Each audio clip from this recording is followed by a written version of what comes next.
Hey, what's up everyone? Tim here from Everyday Tactical Vids out on a beautiful New Hampshire morning. And today we're going to be looking at this, which is the Outdoor Edge Brush Demon. So I first saw this a couple years ago, I think online or in a magazine, and then I saw it in person at Blade Show 2015. And I actually reached out to Outdoor Edge and just never heard back from them. They're a big company with a lot going on. But then they emailed me probably about 2 months ago, and said, hey, we got a bunch of stuff. Would you be interested in checking out some of our gear? And this is one of those things that really jumped out to me a long time ago, but continues to be interesting. So this is gonna be a lightweight chopper. It's only 1.1 pounds. We're gonna see how well this works in an outdoor setting. Let's talk through some of the specs here. 20 inches from end to end, 13.5 inches for your blade. We have a Zytel and TPE handle, very ergonomic. You can see the kind of hook here and then hook at the bottom to really lock your hand in. And you can shift your hand up or back while using this. We do have a lanyard hole there as well. I'll show you the sheath in one moment. Cool sheath. Definitely a thin chopper. I mean, you're looking really to do a lot of slicing with this thing, and we're going to put it through the pace to see if it can actually baton as well. 65 MN carbon spring steel. It is coated as well. Now the original design for this is from Jerry Hossam, and he built it after the Greek kopis sword, which is basically a short sword. So that's kind of the concept. Lightweight, very maneuverable as far as the item. 1.1 pounds, again, that's your weight for the actual for the knife here, and then 0.3 pounds for the sheath. Here's a look at your sheath, and I would say that, you know, normally for an item that you can find in a Cabela's or, you know, a big box store, they usually save money by not putting a lot of time and effort into the sheath, but I think this is actually quite nice. So you can see we got the rivets the whole way through, and they look, you know, solidly placed in there. I wouldn't call this a drain hole at the bottom. It does look like that, but it's really just a bottom rivet. It does have the Outdoor Edge logo right here. And then as far as the way you're gonna secure this in the actual sheath, you got one snap here, another snap here, and then a snap around the handle. So you undo this one, and then basically when you do this one on the side, it's easier just to take it out because it gives a little movement that way. I want to show you the inside of the sheath real quick, kind of a soft plastic in here.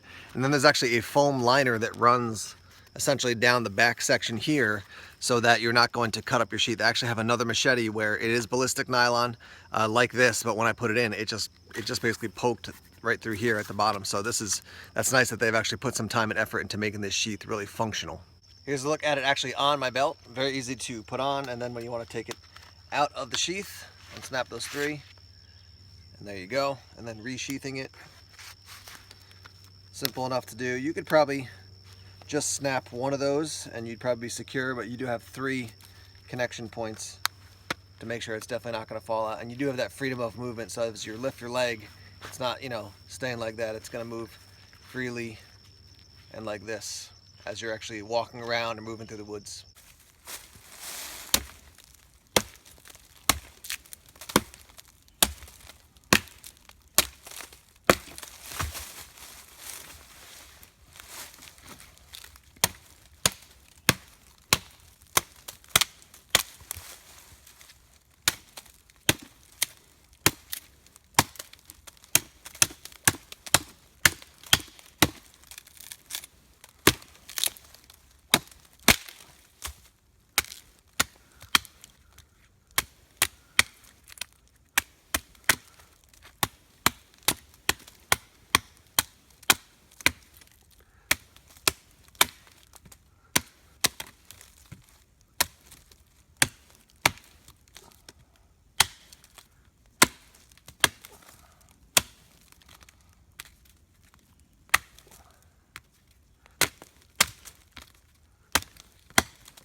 Just a few quick initial thoughts. First, lightweight. You can just feel it as you're using it. You don't feel like, oh man, I'm swinging this huge heavy thing. The second is that recurve, and I believe they said they have a convex edge on that. Man, that thing just bites in. Now that wood that I was chopping that you just saw was semi-rotted wood. It wasn't terrible, but it's definitely got some rot going on. But for the weight of it, I mean, I didn't expect it to chop as effectively as it did because of it being so lightweight. I mean, when you hold it, you just go, that doesn't have a lot of heft. So when you're swinging it, you're not thinking you got a lot of force, but it definitely has been doing the job. Ergonomic and definitely lightweight. I'm comparing this as far as, you know, the type of items or things I would use it for. You know, comparing this to, could it stand up to like the SP53 from Ontario Knife, and just that initial use, I'm saying this one is definitely feels more comfortable than that. Even though I do like that one, I feel like this one is more comfortable, and despite the fact that it's lightweight, it is chopping effectively. So let's keep doing some work.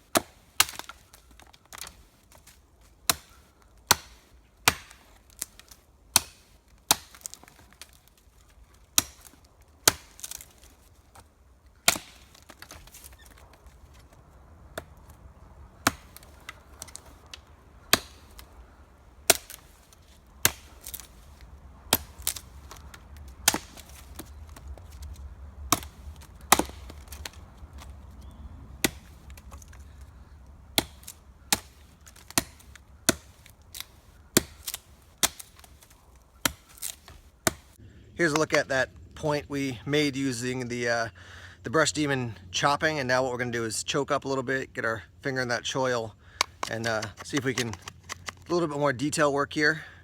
And the cool thing about it is that because, again, it is lightweight, you're going to hear that a lot, I guess, in this review, because I like that fact.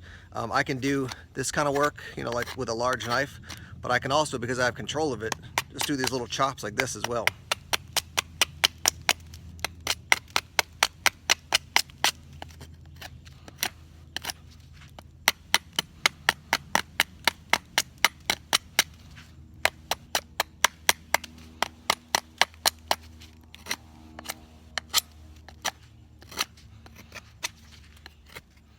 Switch back up to this grip now, just to mix it up a little bit. Yeah, it's definitely a little bit harder to wield when you're got your hand back here doing that more detail work. When you choke up, much more maneuverable, controllable, I should say.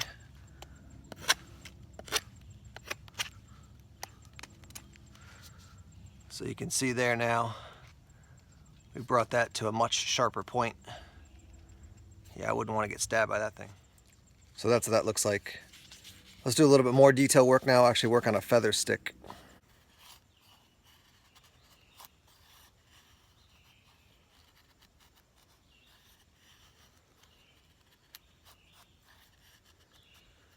Yeah, you can see it is absolutely working. So I just took that, whatever we're calling it, tent peg or something like that, the pointy object I just made with this pine. I split that piece in half. Got these kind of sharper edges there as far as this side and that side. Easier to get a feather stick off something that's more of a 90-degree angle. And you can see this thing definitely does the work. Flip it to the other side.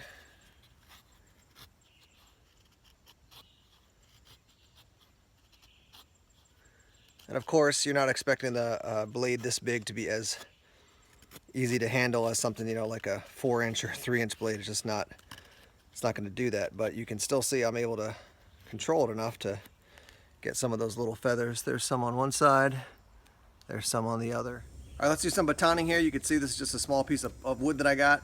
It's not perfectly cut, it's not a huge piece of wood, but the purpose of this test is to see how well does it work batoning something little, and then we'll move up to something big.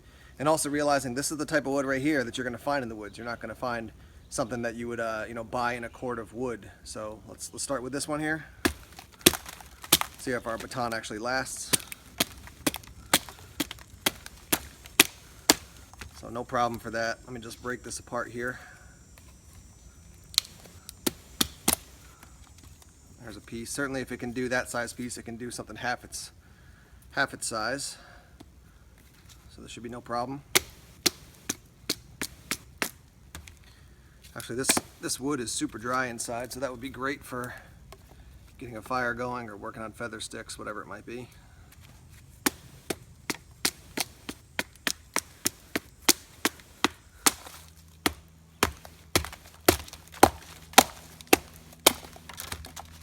Yep, so that splits that quite effectively. Got my baton rolling out all over the place here.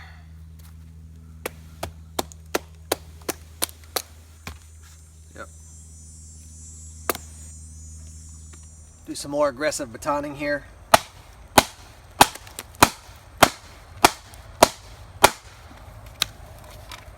Get a heavier baton.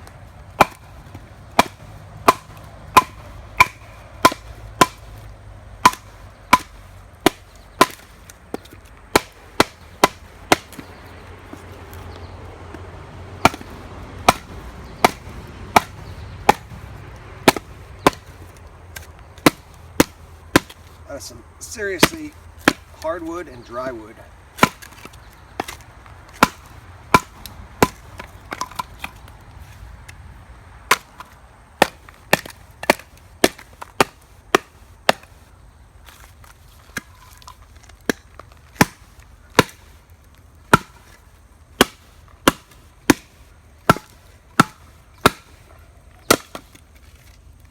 There we go. That thing has a huge knot in it. Finally broke through. No rolls, no chips, looking good.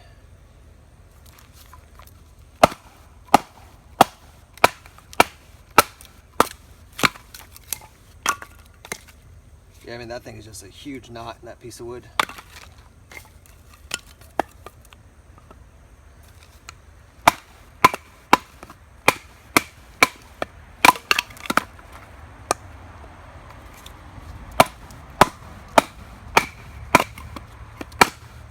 Back into that knot again.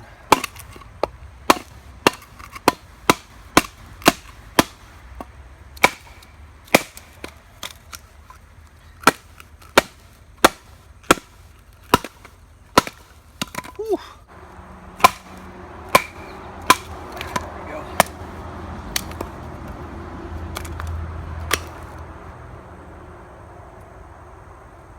Yeah, once again, no rolls, no chips, no nothing. Going through that massive knot there. You can see when we don't have a knot, piece of cake here.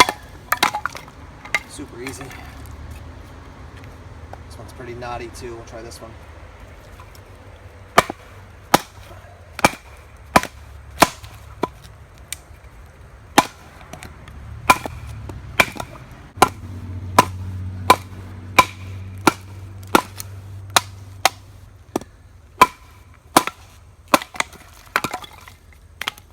So despite some serious batoning there, they're major knots, no issues with the blade whatsoever.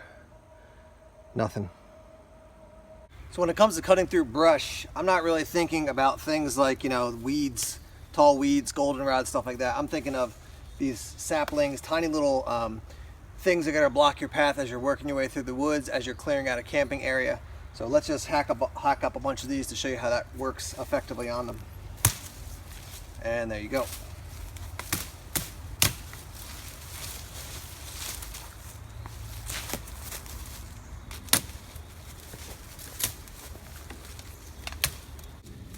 Yeah, so it's going to do quick work on little things, little saplings, small bushes that you want to get out of the way.